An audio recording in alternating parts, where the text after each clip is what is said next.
Hoje eu estudo na Escola Bíblica Dominical o assunto que os irmãos estudaram hoje na classe. Dalmar, você estava na classe, Dalmar? E o assunto hoje, Dalmar, qual foi? Apocalipse? O quê?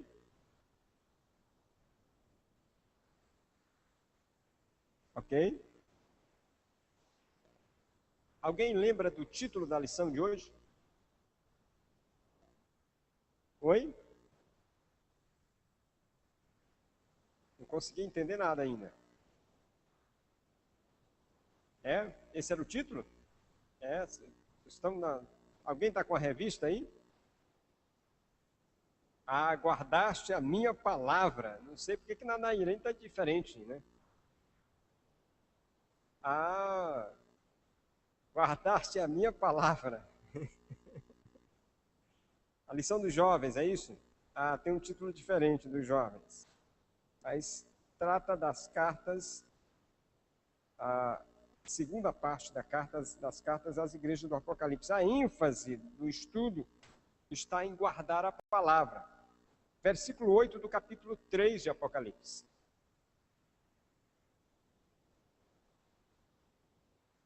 O Senhor está falando à igreja de Filadélfia.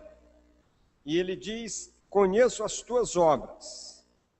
Diz que tenho posto diante de ti uma porta aberta que ninguém pode fechar. Que tens pouca força. Entretanto, o quê? Guardaste a minha palavra e não negaste o meu nome. Guardaste a minha palavra e não negaste o meu nome. Esse é um elogio que o Senhor faz. As cartas do Apocalipse são interessantes, o Senhor se apresenta, ele geralmente faz um elogio, depois ele faz as suas críticas, as suas recomendações e promessas. A sequência é mais ou menos essa, com algumas exceções. Aqui tem o elogio. A igreja era uma igreja que guardava a palavra do Senhor. Eu não sei se o irmão já imaginou a importância que é guardar a palavra. A promessa que Jesus faz a esta igreja, aos que guardaram ou que guardarem a palavra, está no versículo 10.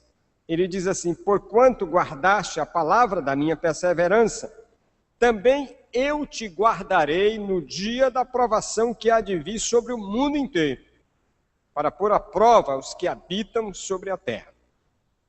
Então Jesus diz: olha, você guardou a palavra, e como você guardou a palavra, eu me comprometo a guardá-la, ou a guardá-lo, no dia do sofrimento.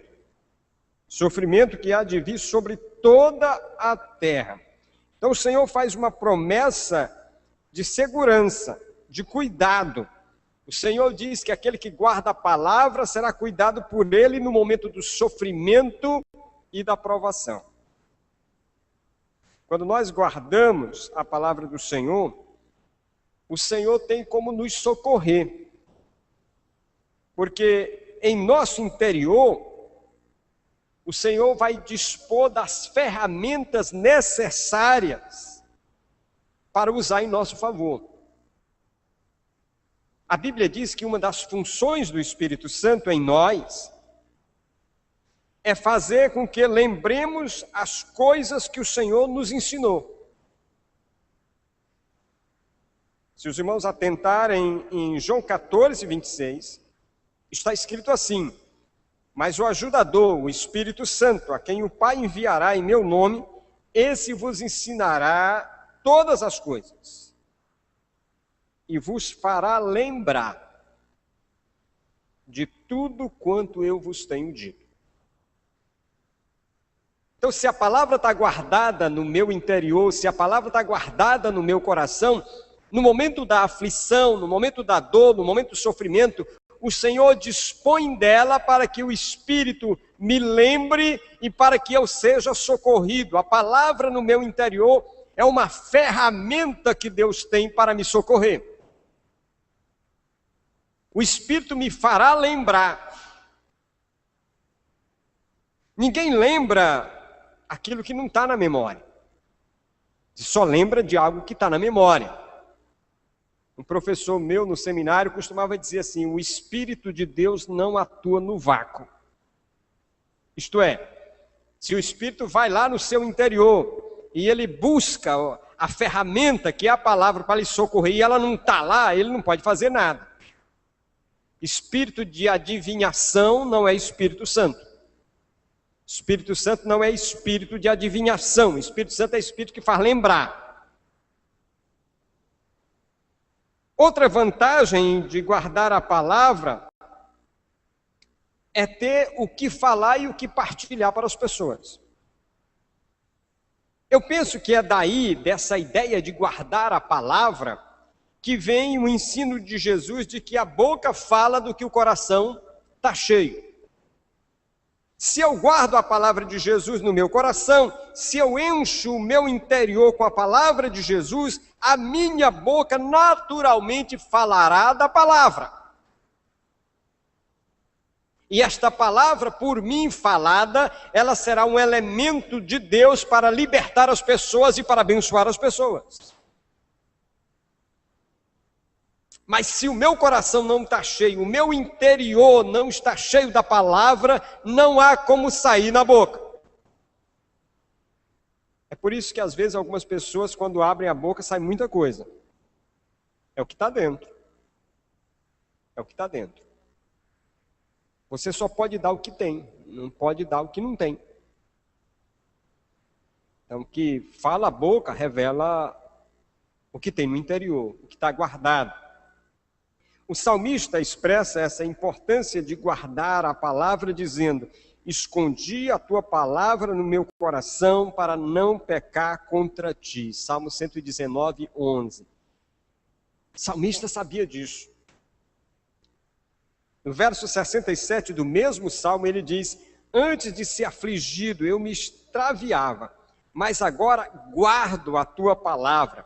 E no verso 69, ele confirma: os soberbos forjam mentiras contra mim, mas eu de todo o coração guardo os teus preceitos.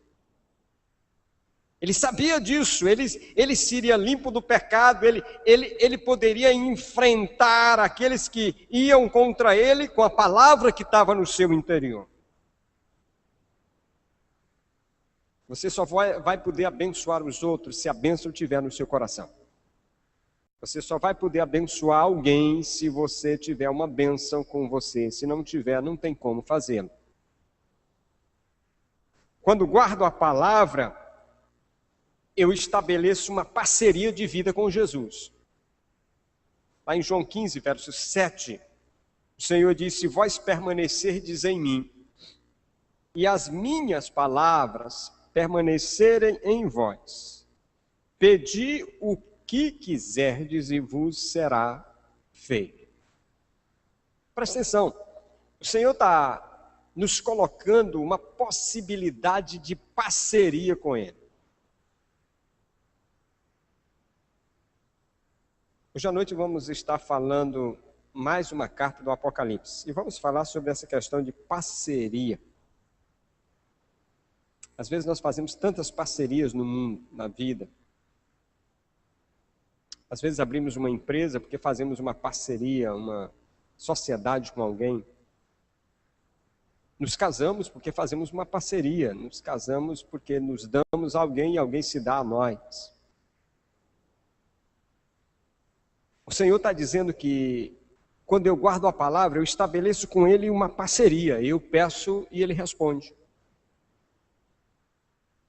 E o peso dessa promessa é muito grande, porque Ele diz: pedi. O quê? Pedi, olha lá o texto, 15:7. Pedi o quê? Pedi o quê? Os irmãos estão lá em Mateus 7, não. Pedi o que quiser. Irmão, já imaginou que promessa?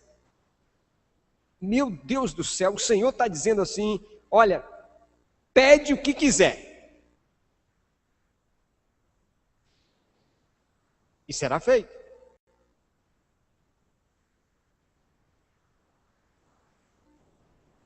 Bem, tem uma condição. Guarda a minha palavra. guarda a minha palavra, permanece na minha palavra. Se guardardes os meus mandamentos, diz o Senhor, permanecereis no meu amor, do mesmo modo que eu tenho guardado os mandamentos de meu Pai, e no seu amor permaneço. João 15, 10. Você já pensou na maravilha dessa promessa? Você já imaginou que o Senhor diz aqui que se eu guardo a palavra, eu permaneço no seu amor?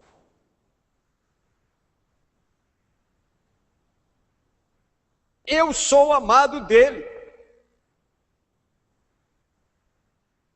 Quando o Senhor se dirigiu a Isaque, ele disse assim: multiplicarei a tua descendência como as estrelas do céu, e lhe darei todas estas terras, e por meio delas serão benditas todas as nações da terra, porquanto Abraão obedeceu a minha voz e guardou o meu mandamento, os meus preceitos, meus estatutos e as minhas leis. O Senhor diz: olha, tudo isso aqui que eu estou te dando, tudo isso tem uma motivação. Abraão obedeceu a minha voz e guardou o meu mandamento. Outro dia eu visitava uma família no interior, e ouvindo a história daquela família, de como Deus abençoou seus filhos. Hoje são médicos, alguns aqui donos de hospitais aqui por Teresina. E tudo começou com um casal simples que decidiu guardar a palavra no coração. Davi falava comigo outro dia também, ali de uma família do interior, quebradores de coco, né, Davi? E contando como os filhos foram abençoados, porque aquela quebradora de coco decidiu guardar a palavra no coração. Guardar a palavra não é só algo de parceria com Jesus, mas é um elemento de identificação. Em João 8,31, Jesus diz assim: dizia, pois, Jesus aos judeus que nele creram: se vós permanecerdes na minha palavra, verdadeiramente sois meus discípulos. O elemento de identificação de um crente não é se ele é membro da igreja. O elemento de identificação de um salvo não é se ele participou da última ceia do Senhor. O elemento de identificação de um filho de Deus não é se ele foi batizado por imersão. O elemento de identificação de um salvo em Cristo Jesus não é se ele deu um dízimo no último mês. O elemento de identificação de um salvo, o elemento de identificação de um filho de Deus é permanecer, guardar a palavra de Jesus. Se vós permanecerdes nas minhas palavras, verdadeiramente sois, não sereis, sois meus discípulos. Respondeu-lhe Jesus: se alguém me amar, guardará a minha palavra, e meu Pai o amará, e viremos a ele e faremos nele morada. João 14, 23. Jesus diz: quando eu guardo a palavra, o Pai ama, e não só isso, mora nele, o Espírito mora nessa pessoa. É o elemento de identificação. Nenhum de nós será identificado porque a camisa está lá dizendo sou de Jesus. Nenhum de nós será identificado porque tatuou no rosto sou de Jesus, ou na perna, ou no braço. Mas cada um de nós será identificado por guardar a palavra. Deixa eu dizer uma coisa para você e por favor não se choque. Mas deixa eu dizer para você que Deus não ama desobediente. Sabe, um pecado que nós cometemos, grave, é que a gente fica dizendo, não, Deus ama você qualquer que seja, Deus ama você qualquer que seja a situação, e as pessoas confundem. Aí eu posso ficar no pecado aqui, porque Deus continua me amando. Não, esqueça, deixa eu lhe dizer, Deus não ama desobediente. Mas pastor, eu aprendi que Deus me ama, mesmo que eu esteja no pecado. Ele ama à medida que Ele quer o seu arrependimento e mudança. Ele ama para que você mude. Ele ama para que você saia do pecado. Ele não ama você no pecado.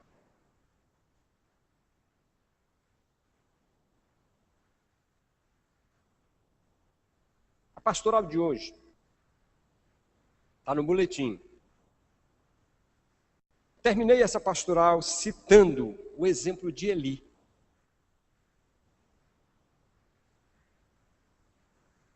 Veja o que o Senhor disse para Eli.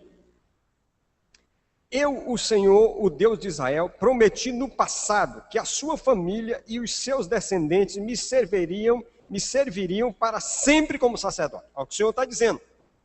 O Senhor disse, olha Eli, lá no passado eu fiz uma promessa para você. E eu disse a você que a sua família e os seus descendentes me serviriam como sacerdote para sempre. Eu disse isso. Mas agora, diz o Senhor, eu digo que isso não vai mais continuar. Aí você diz, mas pastor, Deus não é Deus, não muda. Pois é, mas Deus quando abençoa uma vida, que a vida vai para o pecado, Deus chama para arrependimento, não se arrepende, Deus diz, acabou. Deus vai mudar a decisão, por quê? Porque a vida não está tomando mudança mediante a repreensão de Deus, e as cartas no Apocalipse falam isso claramente. Deus diz assim, mas agora digo, isso não vai continuar, pois eu respeitarei os que me respeitam, mas desprezarei os que me desprezam. Olhe, diz o Senhor, está chegando o tempo em que eu matarei todos os moços da sua família e da família do seu pai, para que nenhum homem da sua família chegue a ficar velho. Ófine e Finéias, os seus 2 filhos, morrerão no mesmo dia. E isso será uma prova para você de que o que eu disse é verdade. O Senhor está dizendo assim, olha ali, deixa eu te dizer uma coisa. Eu prometi que você, a sua família, os seus filhos, seriam sacerdotes para sempre. Mas seus filhos foram para o pecado.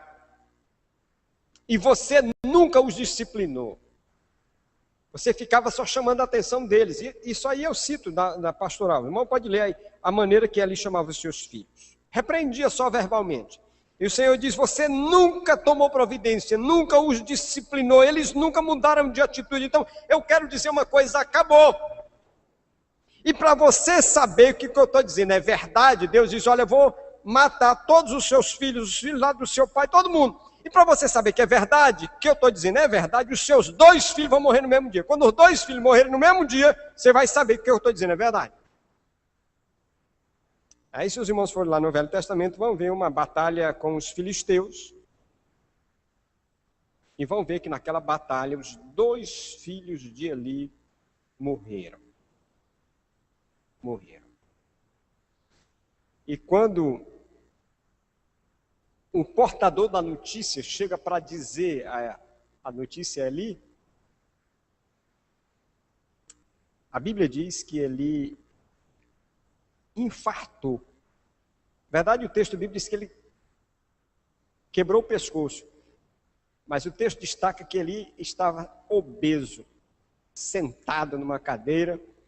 Quando chegaram e dar a notícia que os filhos tinham morrido, ele não sentiu nada pela morte dos filhos, mas quando disseram, levaram a arca da aliança, ele infartou, caiu.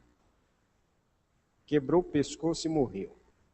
Eu penso que ele não morreu porque quebrou o pescoço, não. Eu penso que ele infartou e quando quebrou o pescoço já estava morto. Mas isso, irmãos, para mostrar que quando a gente deixa de guardar a palavra, Deus diz, basta. Deus não nos ama no pecado, Deus nos ama para nos fazer sair do pecado e não para continuar no pecado.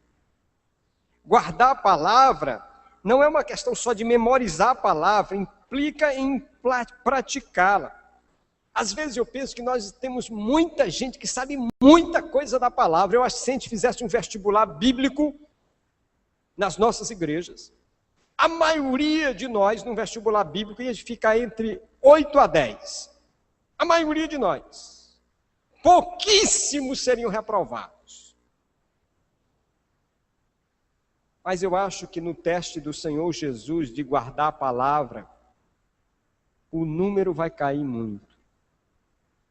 Porque o Senhor não vai querer saber se a gente sabe quantos livros tem na Bíblia, ou quantas cartas foram escritas às igrejas no Apocalipse, ou quantas cartas Paulo escreveu.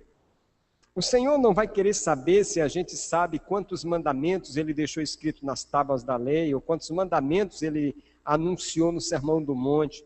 O Senhor vai querer saber simplesmente assim: meu filho, de tudo que você sabe do Evangelho, que você praticou do Evangelho. O que você viveu, o que você guardou do Evangelho. O teste nosso não é saber, o teste nosso não é conhecer, o teste nosso é ser cumpridor da palavra. Tiago diz: e sede cumpridores da palavra, não somente ouvintes, enganando-vos a vós mesmos. Pois se alguém é ouvinte da palavra e não é cumpridor, é semelhante ao homem que se olha no espelho, no seu rosto natural, porque se contempla a si mesmo, vai-se e logo se esquece de como era. Entretanto, aquele que atenta bem para a lei perfeita e da liberdade, nela persevera, não sendo ouvinte esquecido, mas praticante da obra, este será bem-aventurado naquilo que fizer. Jesus, quando fala sobre a construção da nossa vida, ele diz que o homem que edificou a vida, a casa sobre a rocha, é um homem prudente. Prudente. Mas é prudente por quê? Jesus diz: é todo aquele, pois, que ouve estas minhas palavras e as põe em prática, é comparado ao homem prudente que edificou a casa sobre a rocha. O X da questão é praticar a palavra. Quando o Senhor diz que precisamos guardá-la, Ele está dizendo que precisamos obedecê-la, praticá-la. Em verdade vos digo que se alguém guardar a minha palavra, nunca verá a morte. Nunca. Quando Jesus nos mandou ir fazer discípulos, Ele disse: ensinando-os a guardar, ensinando-os a observar tudo o que vos tenho ordenado.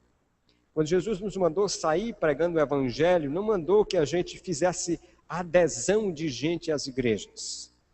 Jesus não mandou que a gente simplesmente saísse angariando pessoas que são a favor daquilo que pregamos ou deixamos de pregar. Jesus mandou que anunciássemos o Evangelho fazendo os discípulos, ensinando-os a guardar, a observar, a obedecer a palavra. É uma promessa com parceria de Jesus, é uma promessa com garantia de Jesus. Mas Ele espera, irmãos, que todos nós não sejamos meros ouvintes, mas sejamos praticantes. Aquele que guarda é o que me ama. Aquele que guarda é meu discípulo. Aquele que guarda é amado do meu Pai. Aquele que guarda, o Pai virá fazer morada nele. É a promessa. Deus, obrigado por mais uma manhã que chegamos à tua casa.